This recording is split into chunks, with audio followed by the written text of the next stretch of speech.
What an awesome museum. Amazing old collections. Well worth the visit, but allow a whole day or the majority of the day to see everything. Don't miss this fantastic day out. These are just a few of the reviews written by people who have visited the Dardanup Heritage Park. I'm still quite amazed that we've been through the Dardanup area many times, and it took us until 2018 to actually go and visit the Heritage Park. So many people had told us to get out there and have a look, and now we're really happy that we took their advice. Access to the park is via the Bunbury Outer Ring Road and then turn south into Moore Road. Simply look for the sign that points off to the west. The park is open on Sundays and Wednesdays from 9:30 till 4 p.m. That means you really do need to time your visit to the area on the right day, otherwise you won't get to see this incredible place. Most of the machinery at the park has been completely restored, and there are working demonstrations of various engines.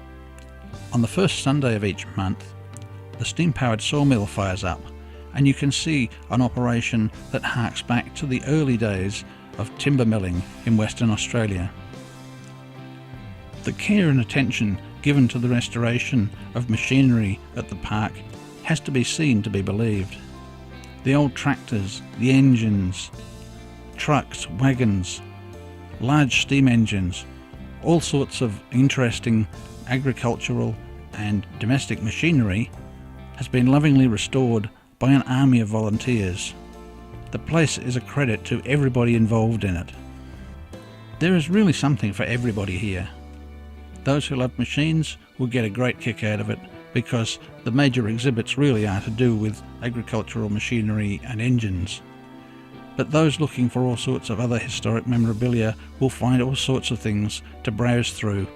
Exhibits that include a medical surgery, gemstones, shells, kitchen appliances, an old dairy. There is just so much at the park. You must take at least half a day there, probably more, to see the whole place properly.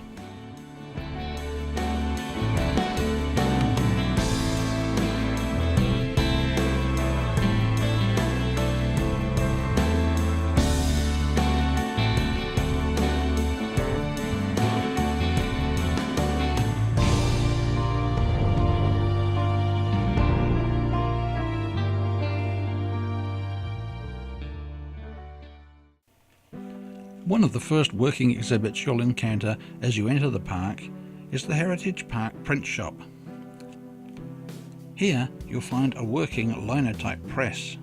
This was the major means of typesetting for the printing industry from 1893 right through to the mid-1970s.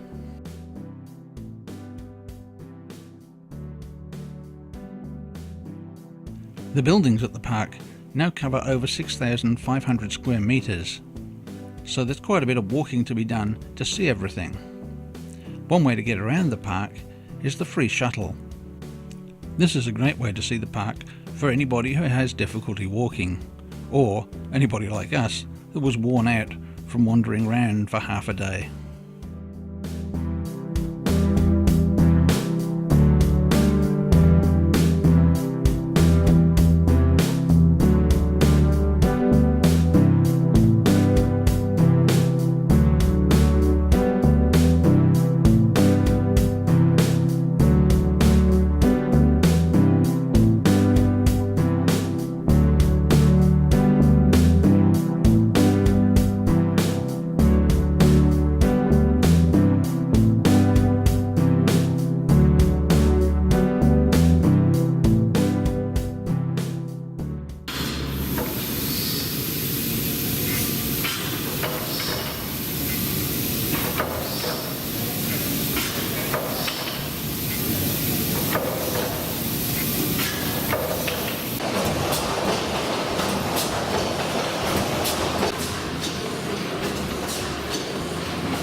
Looking around the machinery sheds, it's hard to imagine the countless hours and the huge amount of dedication that's gone into restoring these vehicles.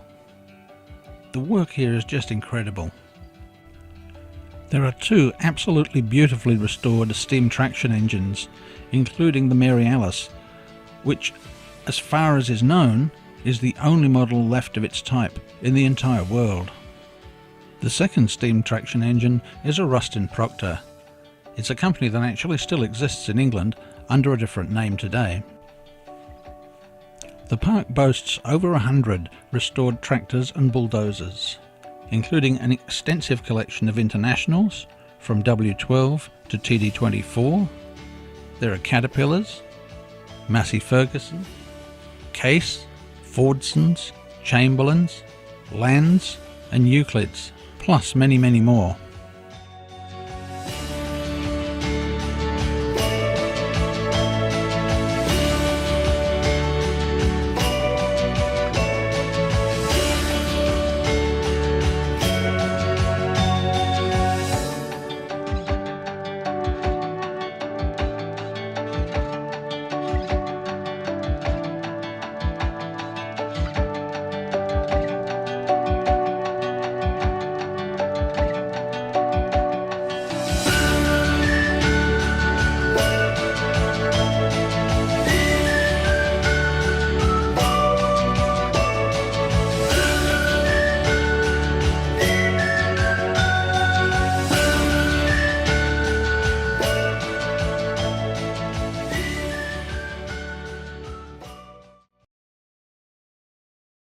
And was made in Albany about 96, 97 years ago. The blacksmith made it down there, and the idea is whatever diameter spring you want, you change this bar to the corresponding size of what you want. Mm-hmm. And then you wind the wire on like that, whether you want a expansion spring, the coils are close together, or a compression spring, the coils are further apart. We've got to judge the distance of the coils by eye. On there, we're only using fencing wire for demo purposes. That's the proper spring wire. That up there. On there, it's a dual purpose machine. You can take the 2 bars out, put a piece of rod in there, and a die in the head there for putting threads on bolts or long bolts like them there. So yeah, it's very well basic sort of a machine, but it's very, very practical. That's the job, On that, on there, and then this is over here's our little gold stamping crushing, ore crushing. That's it.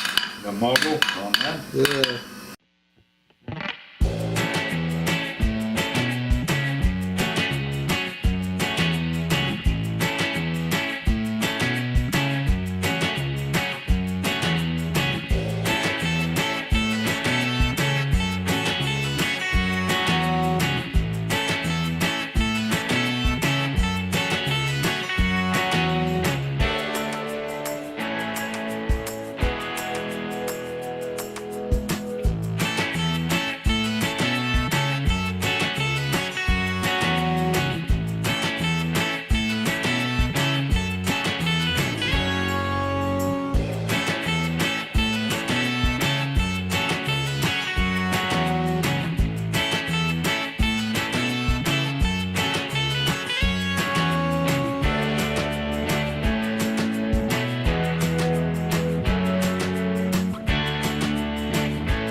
Probably the biggest surprise we encountered at the Heritage Park was a wonderful military collection that is run by the Bunbury RSL.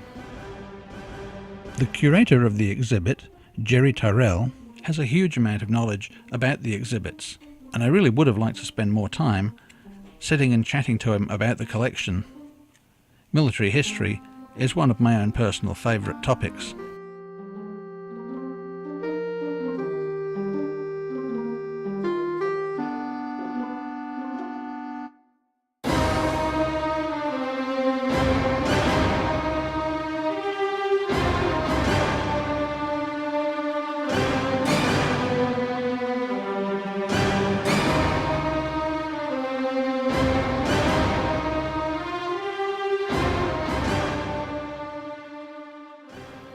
The largest item in the exhibit is a Leopard tank.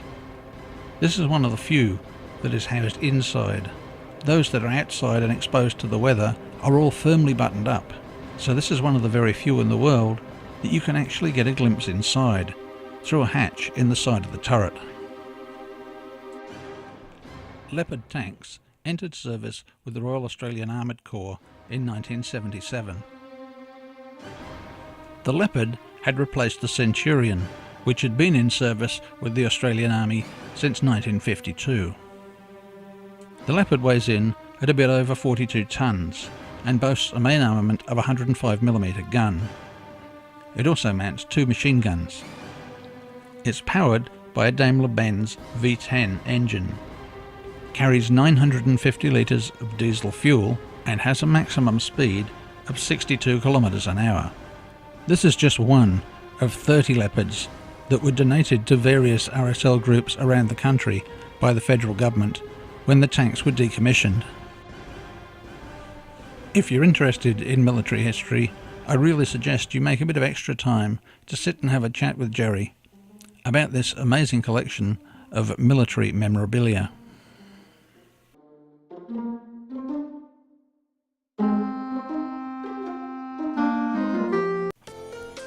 By now, you're probably wondering if there could possibly be any more to see. And yes, there is. You move on from the machine sheds to the sawmill and up to the old recreation of a sawmill settlement. This includes a recreation of a manager's house and single men's quarters. These look considerably better than the real ones that are lying vandalised near Jarradale. The manager's residence has a wonderful collection of old furniture and general household items. Plenty of what I saw there reminds me of things that were around when I was a child. And if you're wondering, yeah, that does make me feel pretty old.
And if what you've seen so far wasn't enough, there's still a collection of household items and kitchen appliances. It's really hard to think of anything that the park doesn't include from our historical past.